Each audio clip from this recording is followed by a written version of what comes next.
तेल की फी बैरल कीमत $200 तक पहुंचने के लिए तैयार हो जाएं। ईरान की पॉलिसी अब पैर दर पे हमले होगी। अब में हरमुज में आने वाला हर जहाज टैंकर हमारा जायज हदफ तस्वुर होगा।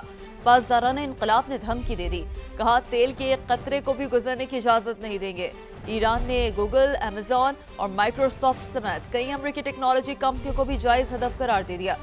दफातर और डाटा सेंटर्स की फहरिस्त जारी कर दी। कहा दुश्मन के टेक्नोलॉजी इंफ्रास्ट्रक्चर को निशाना बनाने की तैयारी कर रहे हैं।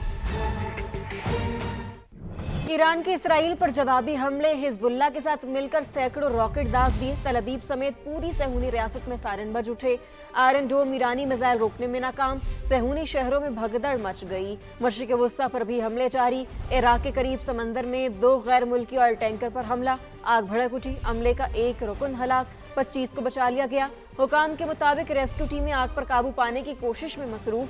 गुज़श्ता रोज भी 3 जहाजों को निशाना बनाया गया। सऊदी अरब का 3 बैलिस्टिक मिसाइल और 18 ड्रोन गिराने का दावा। इराक और बहरीन में भी अमरीकी अहदाफ पर ड्रोन हमले। कतर ने भी 2 बैलिस्टिक मिसाइल तबाह किए।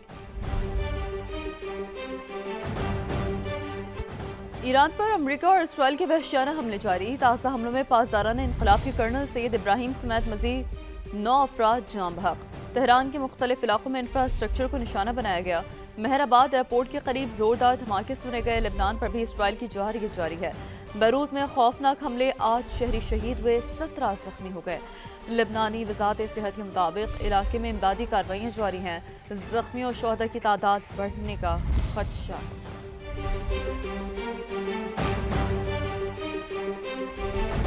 ईरान में बच्चियों के स्कूल पर हमले का जिम्मेदार अमेरिका निकला। अमेरिकी फौजी तहकीकात में बड़ा इंकशाफ। अमेरिकी अखबार न्यूयॉर्क टाइम्स हकायक मंजर आम पर ले आया।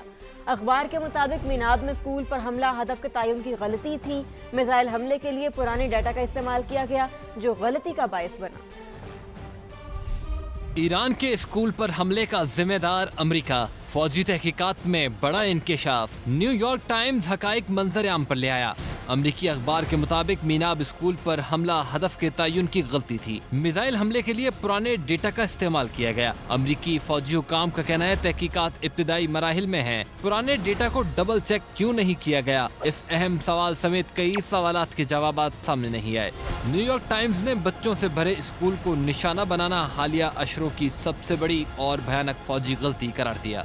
जंग खत्म करने का वाहिद तरीका ईरानी खुद मुख्तारी को तस्लीम करना है। जंग में होने वाले नुकसान का हर्जाना अदा किया जाए। ईरानी सदर मसूद पज़ेश्कियान का बयान। सोशल मीडिया पर लिखा, मुस्तकबिल में किसी भी जाहिरियत के खिलाफ मजबूत बैनुल-अक़वामी जमानतें दी जाएं। अमेरिका और इसराइल ने खत्ते में जंग की आग भड़काई। पाकिस्तानी और रूसी रहनुमाओं से मुस्बत बातचीत हुई। दोनों रहनुमाओं से खत्ते में अमन के लिए ईरानी अज़्म का इयादा किया। आगे बढ़ते हम बताते हैं, हुकूमत ने पेट्रोल और डीजल की कीमत जानबूझकर बढ़ाई, कंपनियों को फायदा पहुंचाया, 19 अरब का टीका लगाया। साबिक वज़ीर खजाना मिफ्ताह इस्माइल के प्रोग्राम नदीम मलिक लाइव में हुकूमती फैसलों पर तनकीद। कहा टैक्स लगाते, कीमतों को फौरी ना बढ़ाते। किफायत शारी पॉलिसी भी मगरमच्छ के आंसू करार। स्कूल बंद करने के फैसलों को भी आड़े हाथों ले लिया। सरकार ने 20 रुपए टैक्स बढ़ाया है और 35 रुपए प्राइस बढ़ाई है कंपनी। बेस्ट ये है कि बहुत बड़ी गलती की है और वर्स्ट ये है कि जानबूझ कर किया गया है। कोई सेंस नहीं था कंपनियों को फायदा देने का। ये कितने अरब की पक्की बनती है जी? 19 अरब रुपए। नवाज शरीफ साहब कहते हैं कि मैं अपने पीएचडीपी को 50% पे फ्रीज कर रहा हूँ। इसी तरह सूबे जो है ना, वो भी कह देते हैं कि हम अपना पीएचडीपी जो है, सूबों का एडीबी जिसको बोलते हैं, वो हम 50% पे फ्रीज कर रहे हैं। ये जो है ना, ये मगरमच्छ के आंसू है कि हम सैलरी को 25% काट दिया, यानी कि 4 लाख रुपए 3 लाख रुपए वहां से काट दिए और 25 करोड़ रुपए आप एमएनएस को फिर भी दे रहे हैं। ऑस्टेरिटी के नाम पे जो एक मेजर लिया है, मैं समझता हूँ बहुत गलत है। ये इन्होंने स्कूलें बंद कर दी। 2025 में पूरे स्कूल ईयर में पंजाब में सिर्फ 135 दिन स्कूल लगी। 31 मार्च तक छुट्टी दे दी है। कभी बसंत आती है हम छुट्टी दे देते हैं, ईद तो खैर हम देते ही हैं। उसके बाद स्मॉग हो गई, छुट्टी दे दी, क्रिकेट का मैच हुआ, छुट्टी दे दी। मुझे बताएं कि कौन से गांव के अंदर ये बच्चे गाड़ियों में बैठ के स्कूल जाते हैं या देहातों में। दुनिया भर में ये है कि आखिर तक स्कूल बंद नहीं होगी और सबसे पहले स्कूल खुलेगी। हमारे यहाँ उल्टी गंगा बनती है, कुछ बात हुई स्कूल बंद कर दो। अफवाहों पर कान ना धरे, ना घबराएं। पाकिस्तान के पास सरकारी मिल्कियत में अप्रैल तक के लिए पेट्रोल और डीजल का वाफिर जखीरा मौजूद है। मजीद तफसीलात रिजवान आलम की रिपोर्ट में देखिए।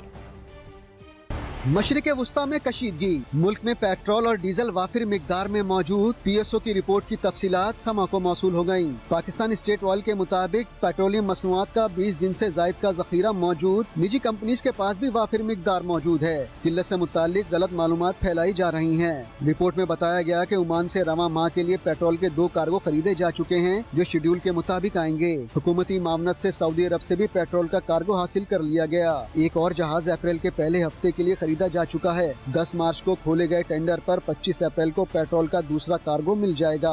PSO हुकाम का कहना है कि आबनाए हुर्मुज़ की मौजूदा सूरत हाल के बाइस कुवैत पेट्रोलियम से 2 तैयार कार्गोज पाकिस्तान न पहुँच सके। डिमांड और सप्लाई के मुताबिक कार्गोज की तादाद का फैसला किया जाएगा। आने वाले ज़राई सीजन और स्ट्रेटेजिक स्टॉक जमा करने के लिए मुतबादिल ज़राई ऑप्शन पर भी नजर है। सैयद रिजवान आलम, समा, कराची। इसराइल की सफ़ाकियत माह मुक़द्दस में मस्जिद अक्सा के दरवाजे मुसलमानों पर बंद कर दिए। 8 इस्लामी ममालिक की शदीद मजम्मत। पाकिस्तान, मिस्र, उर्दन, मुत्तहिदा अरब अमारात, इंडोनेशिया, तुर्की, सऊदी अरब और कतर के वज़ीर ख़ारजा का मुश्तरका बयान जारी कर दिया गया। बयान में कहा है कि इसराइल की जानिब से माह रमज़ान में मस्जिद अक्सा के दरवाजे मुसलमानों के लिए बंद करना काबिल मजम्मत है। इबादत गाहों तक जाने पर इम्तियाजी रुकावटें बैनुल अक़वामी क़वानीन की खुली खिलाफ वर्जी है। और पाकिस्तान में शवाल का चांद 19 मार्च को नजर आने का इम्कान है। स्पार्को ने ईद उल फितर 21 मार्च को होने की पेशगोई कर दी। स्पार्को के मुताबिक शवाल 1447 हिजरी का नया चांद 19 मार्च को सुबह 6:23 पर पैदा होगा। उस रोज गुरूब आफ्ताब के वक्त चांद की उम्र तकरीबन 12 घंटे 41 मिनट होगी, जिसकी वजह से उसके नजर आने के इम्कानात इंतहाई कम हैं। शवाल के चांद की रोयत का हतमी ऐलान मरकजी रोयत हिलाल कमेटी करेगी। तो लाहौर में सहरी के वक्त होने वाली बारिश से शहर का मौसम सुहाना हो गया। ठंडी हवाएं चलने से दर्जा हरारत में कमी हुई है। इस्लामाबाद, रावलपिंडी और पंजाब के दीगर इलाकों में भी रिमझिम से मौसम खुशगवार हो गया है। तफसीलात जान लेते हैं समा के नुमाइंदे अंस जफर से। अंस, मंजर कशी कीजिएगा। जी बिल्कुल, आज सुबह सवेरे शहरी के औकात में शहर के मुख्तलिफ इलाकों में बारिश का सिलसिला शुरू हुआ था। लाहौर के मुख्तलिफ इलाके जिनमें समनाबाद है, चुबुर्जी है, मॉडल टाउन की तरफ है, गुलबर्ग की तरफ है, यहाँ पर बारिश हुई थी। माह रमज़ान की पहली बारिश के बाद शहर का मौसम इस वक्त काफ़ी खुशगवार हो चुका है और लाहौर में गुज़िश्ता कुछ रोज़ से गर्मी की शिदत में दिन ब दिन इजाफा होता जा रहा था, उसमें भी काफ़ी कमी आई है और इस वक्त लाहौर का टेम्परेचर 15 डिग्री सेंटीग्रेड रिकॉर्ड किया जा रहा है। महकमा मौसमियात के मुताबिक शहर में आज ज़्यादा से ज़्यादा टेम्परेचर 30 डिग्री सेंटीग्रेड तक जाने का इम्कान है। इस वक्त भी लाहौर में आसमान पर बादलों का बसेरा है और 8 किलोमीटर फी घंटा की रफ्तार से हवाएं भी चल रही हैं। महकमा मौसमियात के मुताबिक शहर में आने वाले 12 घंटों के दौरान मजीद बारिश भी मुतवक्के है और शहरियों का रोज़ा जो है वो इसी तरह ठंडा गुजरने का ही इम्कान है। जी, अमरीकी सदर डोनाल्ड ट्रंप ने कहा है कि ईरान के खिलाफ जंग जीत चुके इनके 58 बहरी जहाज, एयरफोर्स, दिफाई आलात सब तबाह कर दिए। उसके बावजूद जल्दी नहीं निकलना चाहते। हमें ये काम मुकम्मल करना होगा। हम अमेरिका और दुनिया को लाहक खतरे को खत्म करेंगे। हम अपना काम मुकम्मल करने तक नहीं छोड़ेंगे। अमेरिकी सदर का कहना था अमेरिका तेल की आलमी तरसील के लिए काम कर रहा है। IEA ने 400 मिलियन बैरल तेल रिलीज करने पर इत्तेफाक किया है, जिसकी वजह से तेल की कीमतें नुमाया तौर पर कम हुई हैं। Well, it's only good if you win. You know, you can only do. And we've won. Let me say, we've won. You know, you never like to say too early you won. We won. We won the bet. In the first hour, it was over. We knocked out 58 naval ships. We knocked out their navy, but they also knocked out the mine layers, and we knocked out 31 of them. Over the past 11 days, our military has virtually destroyed Iran. Their air force is gone. Totally gone. That took the better part of about 3 hours. They no longer have radar.